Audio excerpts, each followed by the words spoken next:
아는 게 힘이다. 건축 상식 시간입니다. 저는 지성현 건축사입니다. 안녕하세요. 김형권 건축사입니다. 예, 여러분들이 집을 짓거나 건물을 짓거나 어떤 이제 건축을 하실 때 건축 인허가라는 걸 하게 됩니다. 근데 처음 집을 지으시는 분은 이제 여기서부터 머리가 막 지끈지끈합니다. 이제 우리는 그냥 보통 건축 허가 이렇게 알고 있지만 조금만 깊이 들어가면 건축 신고를 하는 경우도 있고 건축 허가를 하는 경우도 있습니다. 신고하고 허가는 어떤 차이가 있는지 알아보도록 하겠습니다. 네. 허가와 신고의 차이에 대해서, 그 용어의 정의에 대해서 설명을 드리겠습니다. 허가는 내가 어떤 행위를 할 때 누군가의 허락이 필요한 행위를 허가라고 합니다. 반대로 신고는 내가 어떤 행위를 하겠다라고 누군가에게 통보하는 행위를 통틀어서 신고라고 합니다. 그러니까 신고하고 허가는 어감으로만 보면 엄청난 차이가 있는 거겠죠. 말씀만 들으면 신고가 엄청 쉬워 보이기는 하네요. 근데 이제 현실에서는 또 뭐 여러 가지 뭐 상황들이 있겠습니다만 조금 더 구체적으로 관청의 허가가 필요하다라는 게 어떤 건지 조금 더 디테일하게 좀 설명 부탁드리겠습니다. 네.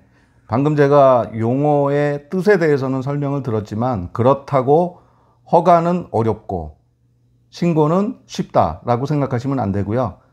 행정 절차는 크게 차이가 없는데 다만 어떤 차이가 있냐면 극단적인 예를 제가 들면 주택지에 빈 땅이 있는데 거기에 건축 허가로 유흥업소가 건축 허가를 접수를 합니다.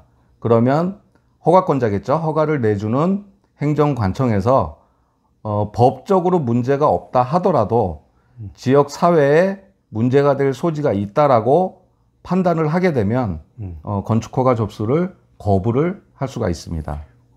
그런 게 이제 소위 허가권자의 재량에 따라서 말씀하신 대로 법적으로는 문제가 없지만 허가를 내줄 수도 있고 뭐 그렇지 않을 수도 있다. 맞습니다. 아유, 공무원 힘이 세네요.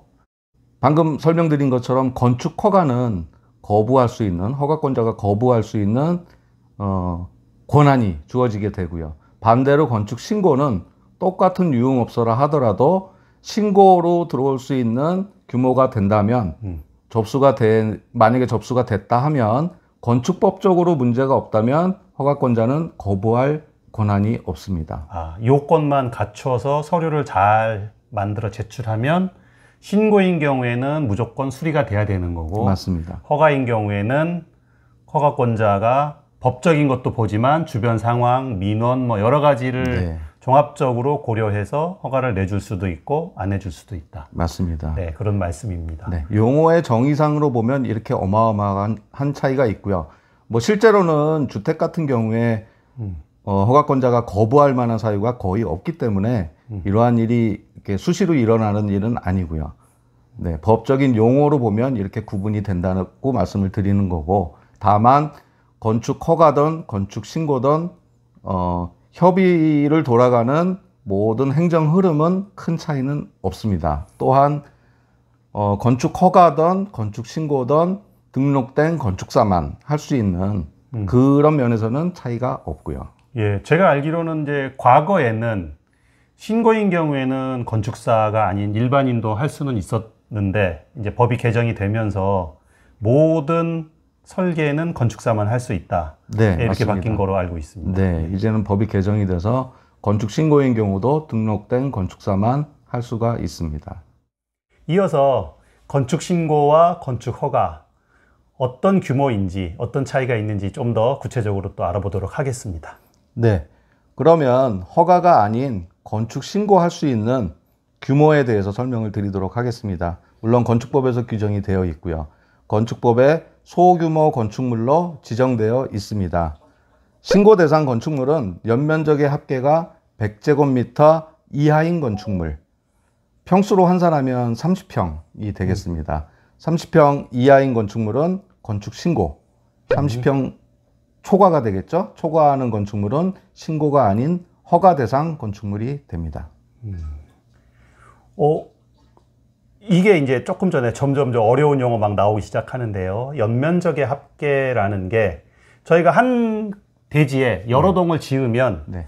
각 동별로 말씀하시는 거죠? 동의 합계가 네. 아니고? 네, 네. 그 자세한 설명을 좀 드려야 되겠는데 연면적이라 하면 1층, 2층, 3층이면 전체 바닥 면적을 합한 면적. 그게 이제 연면적의 합계. 네, 연면적인데 다만 여기서 얘기하는 연면적의 합계는 동이 여러 동이 있을 경우에는 각 동별 예, 네. 동의 면적을 다 합한 게 아니고요.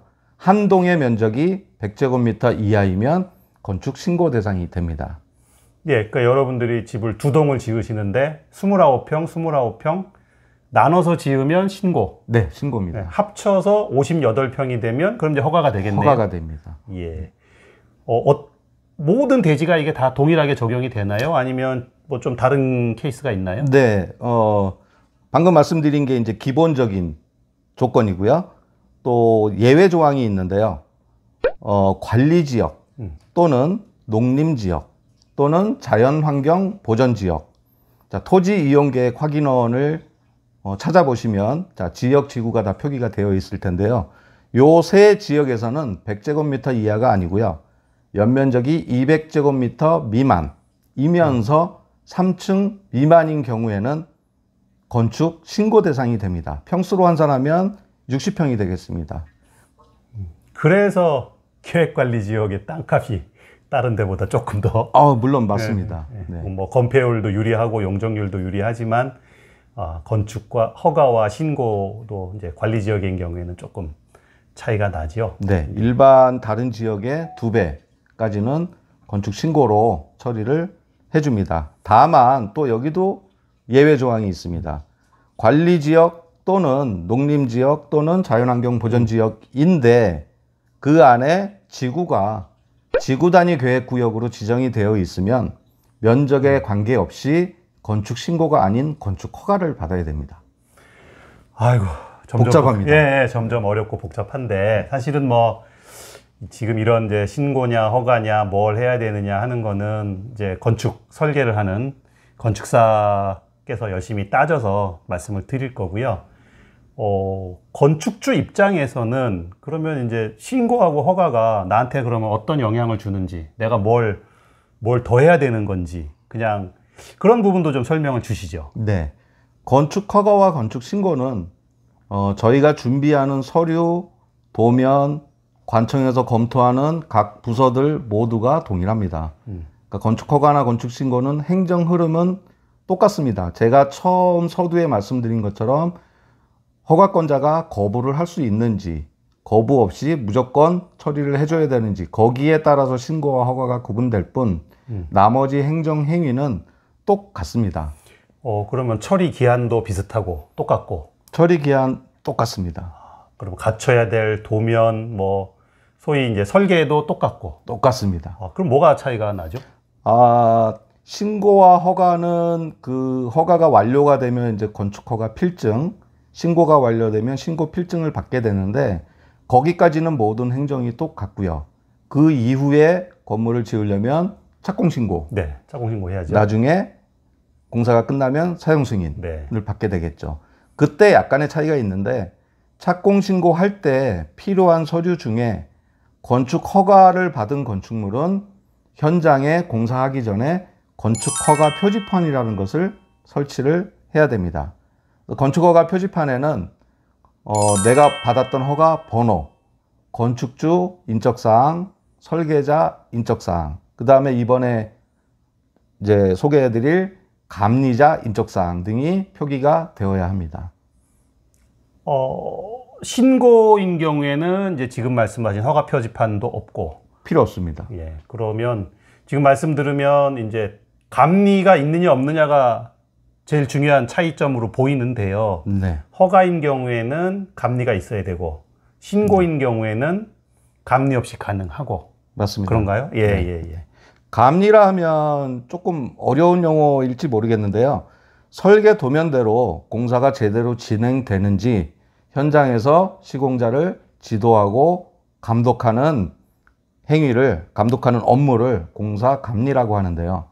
공사 감리는 법에서 모든 현장마다 다 공사 감리를 해야 되는 건 아니고 건축 허가 대상 건축물에 한해서 음. 공사감리를 법적으로 하게 되어 있습니다.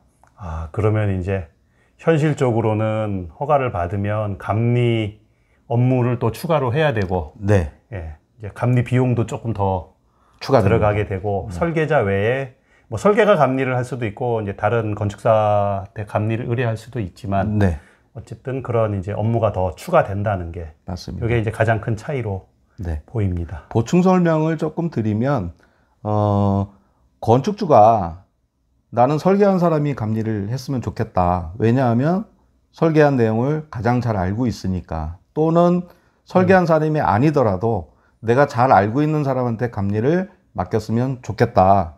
라고 하시는 분이 있을 거고요. 이런 경우에 건축주가 지정할 수 있는 건축물은 저희가 이제 지금 주택 얘기를 하고 있으니까 모든 단독주택은 건축주가 내가 마음에 드는 사람을 지정해서 감리자로 지정을 할 수가 있습니다. 그런데 단독주택 중에 다가구주택 또 다중주택이라는 게 있습니다. 단독주택 중에 다가구주택과 다중주택은 건축주가 지정한 감리자를 마음대로 지정을 할 수가 없고요. 법에서 지정된 허가권자가 감리자를 지정을 해줍니다. 이런 경우에 각 지역의 허가권자가 그 지역에 소속돼 있는 건축사 모임에서 무작위로 추첨을 해서 한 사람을 지정을 해서 이분이랑 감리 계약을 하시고 감리 진행을 하십시오 라고 법에 명기가 되어 있습니다. 좀 복잡하죠? 예, 말씀드린 대로 신고는 감리가 필요 없고, 이제 허가는 감리가 또 필요합니다. 그러면 또 감리자는 또 어떻게 선정하고 어떤 분들이 감리를 해주시는지, 요 편은 좀 더 자세하게 다음 편에서 알아보도록 하겠습니다. 예, 여기까지 마치도록 하겠습니다. 감사합니다.